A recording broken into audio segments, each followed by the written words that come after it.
Non les gars, je pense qu'on va être honnête au bout d'un moment. Je sais pas si on se rend compte à quel point les listes du Maroc, plus le temps passe, plus les mois ils passent, plus les matchs ils passent, de liste en liste, de match en match, on a des listes qui sont de plus en plus impressionnantes les gars.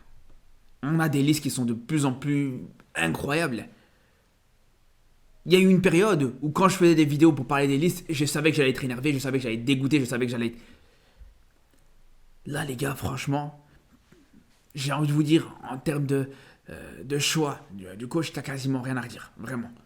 Il y a deux, trois choses, par exemple, voilà, le cas Harit, sur lequel j'ai envie de revenir, par exemple, bref, sur deux, trois choses comme ça.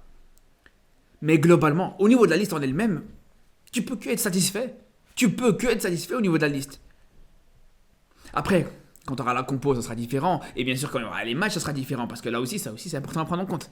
Parce que la liste, elle a beau être monstrueuse, elle a beau être incroyable. Ce qu'il faut quand même dire, les gars, c'est que justement, avec une liste de joueurs pareils, avec des noms pareils que tu as dans tes joueurs, t'as pas le droit à l'erreur, je suis désolé. Avec des joueurs pareils, avec la qualité que tu as à ta disposition, vraiment pour moi, même une victoire 1-0 contre le Lesotho, c'est pas suffisant, les gars. Et je vous dis la vérité. Même une petite victoire contre le Lesotho, c'est pas suffisant. Et j'ai envie de vous dire, par exemple, un match nul contre le Gabon, ça serait complètement inacceptable. Comme ça, vous savez. Donc, c'est là où, vraiment, bien sûr, que plus les listes, elles augmentent, plus l'exigence, elle va augmenter. Ça, c'est sûr et certain.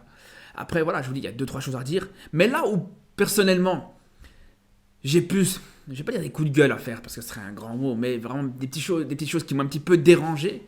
C'est pas sur la liste en elle-même, mais sur la conférence de presse, parce que faut dire, ouais, c'est vrai que les listes, les annonces de listes, c'est les rares conférences de presse qu'on a l'occasion de voir justement du coach. Et justement, c'est plus dans la communication certaines choses qui m'ont un petit peu, voilà, qui m'ont un petit peu dérangé. Je vais pas vous mentir les gars, avant de parler de la liste, parce que quand j'entends aujourd'hui, alors on va parler de plusieurs points, mais il y a un premier point déjà qui commence à me déranger personnellement. Mais quand j'entends que Regragui te dit encore aujourd'hui qu'il veut faire des essais, qu'il veut encore tester des joueurs, qu'il veut encore... Moi, ça j'ai du mal, les gars. Franchement, ça, j'ai du mal. Ok, la liste, elle s'améliore de match en match, comme je vous disais. T'as une liste de plus en plus qualitative, il n'y a pas de problème. Mais au bout d'un moment, moi, ce que je comprends pas, c'est que... Là, imaginons, les gars, j'ai envie de vous dire, juste imaginons. Les qualifications de la CAN, elles commenceraient, et plutôt, t'étais pas qualifié. C'était pas une CAN à domicile. Comment tu ferais? Si tu dois encore faire des tests, si tu dois encore faire... Non, je suis désolé. Pour moi, là, justement, en fait, moi, je pars du principe que ces matchs-là, de qualification pour la Coupe d'Afrique, même si tu es déjà qualifié, il faut les jouer comme si tu n'étais pas qualifié. Il faut déjà rentrer dans la compétition. Il faut déjà mettre en place une équipe qui développe des automatismes. C'est pas à 2 matchs de la CAN que tu vas commencer à trouver ton équipe. Donc c'est pour ça quand je vous dis, pour moi, quand je vous dis ouais, il va encore faire des tests, des essais, moi ça j'ai du mal par contre. Vraiment j'ai du mal. Parce que pour le coup, l'équipe, à peu de choses près, on est tous d'accord globalement sur l'équipe qui doit être alignée sur le terrain. Il y a peut-être 2-3 changements qui peuvent être faits dans le 11, ou à la limite 2-3 changements qui peuvent être faits peut-être en deuxième mi-temps. À la limite, commence le match, fais une mi-temps où t'as, comment dire, où t'as l'occasion justement de prendre l'avantage, de prendre de l'avance dans le match. Et après ça, en deuxième mi-temps, si tu veux faire un peu tourner, tu fais tourner. Sur la dernière demi-heure, si tu veux faire un petit peu tourner, tu fais tourner. Mais tu commences pas à nous faire le scientifique, à vouloir changer à chaque match, à vouloir... Non, c'est là où, voilà, quand il a dit ça, ça m'a un petit peu dérangé. Mais bon, encore, voilà, c'est pas le plus inquiétant. Mais là où vraiment j'ai été dérangé pour une seule chose, les gars, c'est par rapport au JO. Alors, ça, j'en ai pas parlé, en tout cas pas sur YouTube. J'en ai parlé, je pense, sur TikTok, mais pas sur YouTube. Mais le fait que Regragui était un petit peu trop impliqué dans ces JO, je sais qu'il y en a beaucoup qui lui ont reproché ça, à juste titre, et moi-même, je trouve que, voilà, c'était pas forcément son rôle de s'impliquer comme... Pas forcément pas s'impliquer. S'impliquer, c'est normal qu'il s'implique, mais c'était pas forcément son rôle pour moi. Et comme pour beaucoup, de rentrer dans le vestiaire, de commencer à parler aux joueurs, de commencer à donner des consignes aux joueurs, de faire la tactique et, comment dire, bref, de discuter aux joueurs, de discuter avec les joueurs par rapport à la tactique, de manière générale. Je me suis dit, clairement, ça c'est un manque de respect envers le coach des joueurs U23, c'est un manque de respect clairement envers la hiérarchie qui est en place. Sauf que là, révélation les gars, là, la révélation, chose dont personne n'était au courant, je vous dis bien personne, quasiment personne n'était au courant, on apprend là que apparemment Regragui était considéré ou nommé par la fédération marocaine comme le responsable de l'équipe olympique, comme le responsable de cette équipe des U23. Alors là, c'est nouveau ça. C'est nouveau. Alors franchement, ok, il n'y a pas de problème, c'est bien. Pourquoi pas qu'on le mette responsable de l'équipe des U23. Mais pourquoi on ne le dit pas à l'avance? Pourquoi on ne le dit pas, on ne l'annonce pas au final, voilà, que Regragui, il est entraîneur de l'équipe A, mais c'est aussi le responsable, pas l'entraîneur, hein, le responsable de l'équipe des U23. Moi, je comprends pas, les gars. Est-ce qu'on se fout de nous, sérieusement? Est-ce qu'on se fout de nous? Comment ça, t'as des postes comme ça qui se sont donnés, t'es pas au courant? Les gars, t'as un sélectionneur de l'équipe A, t'as un entraîneur de l'équipe U23, t'as un DTN. Et à la limite, le DTN, s'il fait ce travail-là de s'immiscer un petit peu dans le groupe, dans le vestiaire et tout ça, c'est normal, ça fait partie de son travail. Ça peut en tout cas faire partie de son travail, sauf si on lui dit de ne pas le faire. Mais dans tous les cas, les gars, à partir du moment où on nous dit Regragui qu'il n'a rien à voir là-dedans, plutôt pas qu'il n'a rien à voir là-dedans, mais en tout cas, à partir du moment où on ne dit pas que Regragui est impliqué dans cette équipe des U23, mais c'est tout à fait normal que nous-mêmes, qui ne sommes pas au courant, on soit surpris par rapport à ça. Et j'ai envie de vous dire, les gars, moi je veux dire ce que je pense, je veux vous dire le fond de ma pensée par rapport à ça. Les gars, vous savez bien, je suis honnête, je suis transparent, je ne veux pas commencer à passer par quatre chemins. Mais moi je pense que ça, c'est du pipeau, cette histoire. Ça, clairement, c'est du mytho. Si ça avait été vrai dès le début, il nous l'aurait dit. Si vraiment Regragui était responsable des U23, un poste, vraiment, j'avais jamais entendu parler, mais bref, si ça avait été le cas, on aurait été au courant, les gars.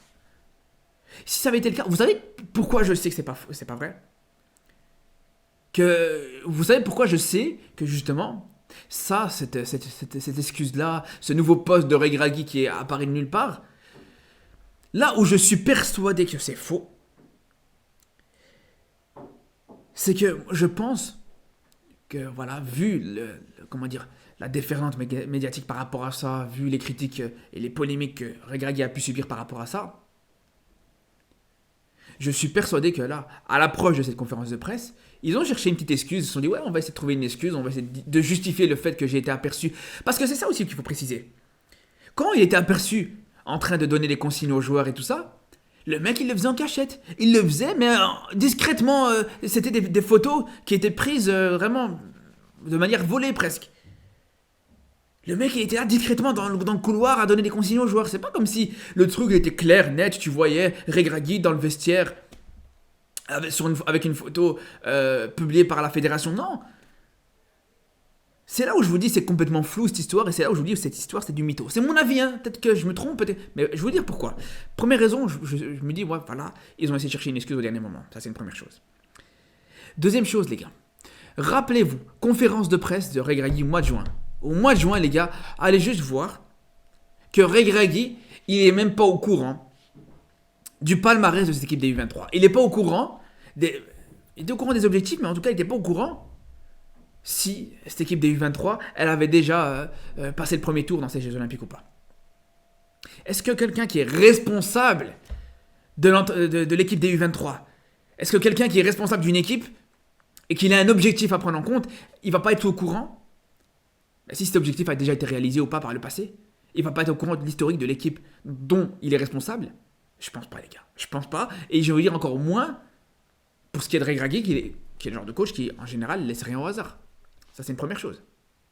Et une dernière chose qui fait que je suis, encore une fois, persuadé que c'est faux, et encore une fois, peut-être que je me trompe, mais là, avec cet argument-là, les gars, il va falloir me convaincre.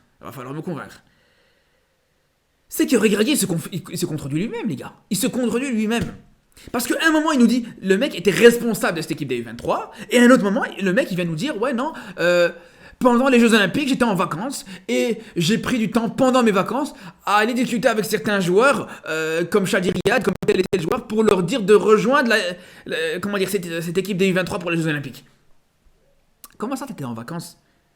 Tu viens de nous dire il y a 5 minutes que t'étais responsable de cette équipe des U23, donc si t'es responsable de cette équipe des U23, c'est ton travail, frère, d'où t'es en vacances? Qu'est-ce que tu nous racontes? Qu'est-ce que tu nous prends pour les abrutis? Mais c'est ça, je vous dis, c'est ça, les gars, c'est ça. Et voilà, et ça, quand j'ai entendu ça, je me suis dit, bah c'est bon, ils se foutent de nous, il faut arrêter avec cette histoire. Bref, Ouais, je me suis un petit peu trop attardé sur ça. Après, j'ai envie de vous dire, je me suis attardé sur ça, mais c'est vrai que sur la conférence de presse, c'est ce qui a pris une grande partie de cette conférence de presse. Donc, je me suis beaucoup attardé sur ça. Après, pour ce qui est de cette liste. Alors, les gars, bon, maintenant, on va reparler un petit peu de positif quand même. Globalement, même s'il y a 2-3 points un petit peu négatifs, mais globalement, c'est très positif dans le sens où, les gars, quand on voit la liste, il faut dire la vérité. Il faut dire la vérité, les frères. Quand tu vois que même un joueur comme Amin Harit, il n'a pas été convoqué, les gars, vous imaginez? Harit n'a pas été convoqué. Des joueurs, des très bons joueurs, d'autres, je vous parle de Saibari aussi qui n'a pas été convoqué. Saibari, je pense qu'il revient de blessure, bref, même si je pense qu'avec peut-être une petite gêne, etc., même s'il était revenu pendant cette préparation, il n'avait pas la possibilité justement de partir, de jouer ces Jeux Olympiques. Mais bref, Saibari, Harit, et plusieurs autres joueurs comme ça qui n'ont pas été convoqués, les gars, franchement, quand on voit ça. Même Zaroury, dont je suis pas très fan, mais un Zaroury qui a été dans l'équipe type de la deuxième journée de Ligue 1, même lui, tu le convoques pas. Alors que, encore une fois, dans beaucoup d'équipes nationales, africaines comme pas africaines, ces joueurs-là auraient été non seulement convoqués, mais titulaires. Faut se le dire, les gars. Donc non, vraiment, au niveau de la liste, les gars, vraiment une liste avec énormément de qualité. Et on va commencer, les gars, par parler de cette défense, en fait. Déjà, tout simplement, quand on voit la défense, non, ça c'est le milieu de terrain. Quand on voit la défense, les gars, franchement, j'ai envie de dire enfin, le choix qu'il fallait faire. Enfin, Abdelhamid présent dans cette liste.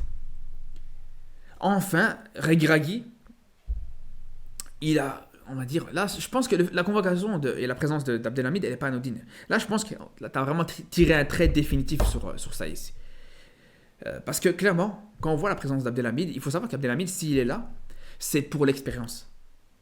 S'il est là, c'est pour, parce que tu as besoin de joueurs, des jeunes joueurs dans le groupe, mais tu as aussi besoin de joueurs comme ça, défenseurs surtout, expérimentés. Et quand tu vois la présence d'Abdelhamid qui a toujours été absent, qui a souvent été absent, pour moi, même à la Coupe du Monde, où personnellement je pense qu'il aurait vraiment mérité d'être présent pour apporter son expérience, etc. Moi je vous dis la vérité, les frères, et je vais tout à fait être honnête avec vous, je pense que le choix il est tout à fait cohérent. Que ce soit à la place de Saïs ou en plus de Saïs, mais pour moi, Abdelhamid, ça fait des mois et des années même que je dis, pour moi, ce joueur doit être présent dans cette liste. Ça, c'est une première chose. Deuxième chose, par rapport à Abdelhamid, les gars, c'est qu'actuellement, pour moi, il n'y a même pas débat par rapport à ça. Il n'y a même pas débat par rapport à ça. Parce que, ok, Saïs a d'expérience, par exemple. Tu peux prendre Saïs pour l'expérience, comme on pouvait le dire. Mais là, la différence, c'est qu'un joueur comme Abdelhamid, il a l'expérience, mais il joue encore au haut niveau. Le mec, il joue encore en Ligue 1. Il a énormément de saisons dans sa carrière où il a joué en Ligue 1. Il a joué quasiment toute sa carrière en Ligue 1 avec énormément de matchs. C'est un joueur en plus qui se blesse rarement. C'est un joueur vraiment qui a une très bonne hygiène de vie, qui peut enchaîner les matchs, etc. Donc vraiment, je vous le dis, le fait de le voir convoqué à la place de Saïs, pour moi, c'est un choix qui est tout à fait cohérent et ça fait plaisir de voir ça. Après, pour le reste de cette défense, Chadi Riyad, malheureusement, il est blessé. J'avais parlé de sa blessure sur Twitter. Pour vous dire que pour moi c'est une blessure qui sent mauvaise. J'ai pas encore vu le protocole et le diagnostic qui a été publié par le staff médical de Crystal Palace, mais dans tous les cas, ce que je peux vous dire, c'est que les tests qui ont été faits, c'est des tests ligamentaires. Bref, on va pas rentrer dans les détails sur cette vidéo, mais tout ça pour dire que je pense qu'il va sûrement rater minimum 2 mois. Moi j'avais dit c'était sûrement une entorse du genou, donc bref, donc c'est pas surprenant de pas le voir. Après voilà, pour le reste, dans cette liste, pour le reste, avec Aguerd, bien sûr, Dari, Louahdi, bon, on va pas revenir sur tous les défenseurs, mais je pense que c'est cohérent, mais c'est là où, surtout, il faut parler, les gars, c'est Aznou. Franchement, cette masterclass d'avoir convoqué Aznou. Non seulement, j'ai envie de vous dire, les gars, pour le bloquer, entre guillemets, pour qu'il puisse plus changer de nationalité, vu que ce sera des matchs officiels qu'il va jouer, mais surtout, les gars, j'ai envie de vous dire, là où, personnellement, je trouve que c'est une très bonne chose qu'il ait convoqué Adam Aznou, c'est que, clairement, pour moi, c'est un joueur d'avenir. C'est un joueur, en plus de ça, les gars, qui joue à un poste dans lequel tu as besoin d'avoir un joueur.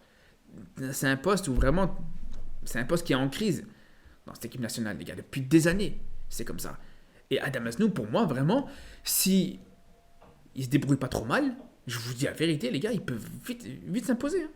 Les gars, arrêtez d'être choqués de voir des jeunes s'imposer, la possibilité de voir des très jeunes joueurs s'imposer. C'est fini, les gars, cette période où on est choqués de ça. Après, les cas comme Yamal, les cas comme... voilà, rien qu'il y a 2 jours d'ici, on a vu le match, c'était ma dernière vidéo d'ailleurs là-dessus, on a vu le match de Bernal, 17 ans, avec le Barça, milieu de terrain, qui t'a fait un match, t'avais l'impression que le mec, il avait des années d'expérience derrière lui. C'est pour vous dire, les gars, à quel point, quand tu vois ça, au bout d'un moment, il faut arrêter de chipoter. Pour moi, Adam Aznou, tu peux lui faire confiance à 100%, il n'y a pas de problème là-dessus. Enfin, à 100%, on s'entend, je veux dire, tu peux lui donner sa chance à 100%. Après, est-ce qu'il va saisir sa chance ou pas? Voilà, ça c'est une autre question. Donc franchement, je pense que c'est une très bonne chose de l'avoir convoqué. Après, pour le Wahdi, je ne sais pas ce qu'il va en faire. Mais ça, on va en parler, je pense qu'on va reparler, on va pas s'attarder sur ça. Mais le Wahdi, pour moi, au poste de latéral gauche, c'est pas envisageable, les gars. Faut s'entendre là-dessus. Il a dépanné, il a très bien dépanné pendant les JO. Mais pour moi, en équipe A comme ça, El Wahdi, c'est absolument pas envisageable. Je suis désolé, les gars. Il a fait ce qu'il pouvait, il dépannait à ce poste-là, mais bref. On va parler des milieux de terrain maintenant parce qu'il y a aussi pas mal de choses à dire sur ces milieux de terrain. Et là, pour le coup, quand on voit ça, clairement, j'avais parlé de l'absence d'Harit, les gars. Moi, personnellement, l'absence d'Harit, elle me choque pas. Et je la trouve assez surprenante. Je la trouve peut-être, je dirais à la limite, peu cohérente, peut-être. Ouais, on peut dire qu'elle n'est pas cohérente. Mais ça me choque pas. Mais ce qui me choque, par contre, c'est qu'on nous a pas parlé. Enfin, on n'a pas donné d'explication. Après, vous allez me dire, ouais, c'est aussi la faute des journalistes qui n'ont pas posé de questions par rapport à ça. Mais quand on voit Ounahi, qui a quasiment pas joué depuis plusieurs matchs, qui joue dans le même club qu'Harit, qui joue dans la même zone, pas au même poste, mais dans la même zone qu'Harit, et qui est convoqué, alors qu'un Harit qui a joué tous les matchs depuis le début de la saison avec l'OM, ça fait que 2 matchs, mais en tout cas en 2 matchs, Harit, il t'a déjà mis 2 passes décisives et 1 but. Il est arrivé à son ratio de la saison passée. Dites-vous qu'en 2 matchs, les gars, Harit a déjà fait aussi bien que la saison passée en 35 matchs. Enfin bref, on s'est compris. Vous imaginez la dinguerie ou pas? Donc c'est là où quand je vois que Harit n'est pas convoqué, je trouve que c'est surprenant, les gars. Et c'est même pas cohérent. En absence d'explication, il n'y a aucune cohérence sur l'absence d'Amin Harit. À aucun moment, Ounahi mérite plus que Harit d'être convoqué. Je suis désolé, les gars. Après, là où je vous dis ça me choque pas, ou en tout cas, ça peut se comprendre, c'est que peut-être que c'est tout simplement un problème extrasportif. C'est possible que ce soit un problème extrasportif. Je sais que pendant un moment, ça avait fuité le fait que Harit s'était plaint de son peu de temps de jeu à la CAN. Encore une fois, si c'est le cas, il n'y a pas de problème. Si Harit, il s'est plaint de son temps de jeu à la CAN, Harit, il a qu'à rester au frigo, c'est pas notre problème. Mais qu'on vienne nous le dire, qu'on nous explique, qu'on nous le dise. On n'a même pas besoin de savoir les raisons exactes, mais qu'on nous dise au moins, voilà, Harit, s'il n'est pas là, c'est pour des raisons extrasportives. Parce que imaginez, les gars, si Harit continue à être sur la même... sur la même lancée que sur ce début de saison, les gars. Moi, je vous pose la question, ça va être comment? Sur les prochaines listes, si tu vois qu'il n'est pas convoqué, que tu vois que Ounahi, qui, clairement, aujourd'hui, voilà, il est dans l'incertitude totale, le mec, non seulement, là, il n'a pas joué sur ce début de saison, enfin, peu joué, et surtout, il est sur le départ du côté de l'OM. Il est dans l'incertitude, ça parle de lui au Qatar, ça parle de lui dans une destination très, très, très, très bizarre, les gars, donc... Encore une fois, je vous dis, totalement incohérent. Après, voilà, pour le reste. Voilà, c'est du classique. La convocation de Targaline, les gars, c'est totalement mérité. Vraiment, Targaline, les gars, on a beaucoup parlé de Richardson pendant ces JO. On a beaucoup parlé des autres joueurs, des joueurs offensifs. Mais Targaline, les gars, c'est totalement mérité. Vraiment, vraiment, j'ai vraiment aimé ces matchs pendant les Jeux Olympiques, son apport au milieu de terrain. En plus de ça, bon, Richardson, Amrabat, qui pour l'instant, bon, ils ont fait quelques matchs ensemble en club. L'un à côté de l'autre, ça c'est pas mal pour les automatismes, même s'ils vont sûrement pas faire la saison ensemble, mais ça c'est une très bonne chose. Et pour terminer avec tout simplement les attaquants, les gars, là on est sur du miel, là c'est, voilà. Il y en a beaucoup qui ont critiqué un petit peu la présence de Ziyech. La question de Ziyech, ça va être vite réglé, les gars. La question de Ziyech, comme pour beaucoup d'attaquants, comme pour Ziyech, comme pour Enesiri, comme pour beaucoup de joueurs, c'est s'ils vont être titulaires ou pas, s'ils sont titulaires, combien de matchs ils vont jouer ou pas.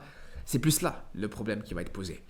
Après, voilà, le retour d'Abdé, bien sûr, totalement mérité pendant ces JO et ces performances qu'il a pu proposer dans ces Jeux Olympiques. Donc franchement, clairement les gars, rien à dire. Il n'y a rien à dire par rapport à ça. Maintenant, la question qu'on va se poser, c'est par rapport aux joueurs qui qui vont commencer, les joueurs titulaires ou pas, parce que les gars, bien sûr, je pense que je vais faire une vidéo d'avant-match pour vous donner mon 11 avant ce match contre le Gabon, parce que clairement, les gars, je pense qu'il doit y avoir du changement par rapport à ça. Je pense on sait très bien de qui je parle. Mais bref. En tout cas, les frérots, on se dit à très vite pour de nouvelles vidéos, comme je vous dis, par rapport à la vidéo d'avant-match. On se retrouve d'ailleurs ce soir pour une vidéo sur le tirage au sort de la Ligue des Champions. Bien sûr aussi, on aura l'occasion d'aborder les équipes des joueurs marocains qui auront ce tirage au sort aussi, qui seront concernés. On se retrouvera très vite d'ailleurs aussi pour d'autres vidéos sur le football européen, sur le football africain comme d'habitude. Donc à très bientôt et surtout d'ici là, prenez soin de vous.